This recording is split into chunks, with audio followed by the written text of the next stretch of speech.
Hello, my name is Anna Seymour. I'm a contemporary dancer and a teacher, and I'm deaf.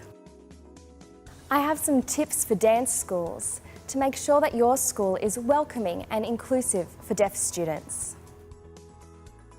The deaf community is extremely diverse. Most deaf people will use Auslan, Australian Sign Language, but some deaf people don't sign. Some have hearing aids or cochlear implants, some speak. But don't assume that all deaf people can lip read or hear you well. Remember that deaf students won't have physical limitations. They can't hear, that's all. Make sure your dance school is a welcoming space for children of all capabilities. Make sure the learning environment is welcoming, somewhere that children can feel confident and build their self-esteem and their skills.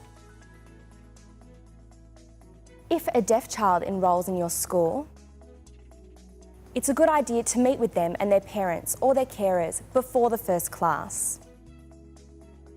In that meeting, you can work out the best way to teach that child.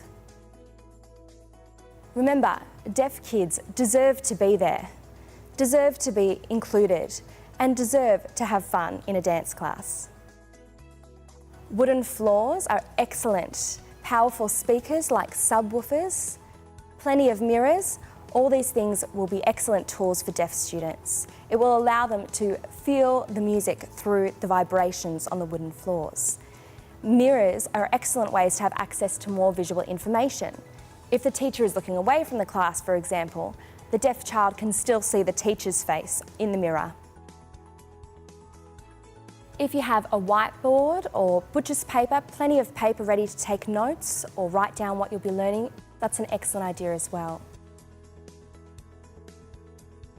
Just be wary if you're asking students to close their eyes. This can make deaf students feel a little bit vulnerable. It's best to give clear instructions if you're asking them to close their eyes in an activity. Explain what will happen when their eyes are closed. For example, you can explain, I'll ask you to close your eyes for 3 deep breaths, and then I'll tap you on the shoulder when it's time to open your eyes again. That will allow the deaf child to relax and feel comfortable with the activity. And make sure that you tap the deaf student first on the shoulder before you announce to the rest of the class that activity is finished.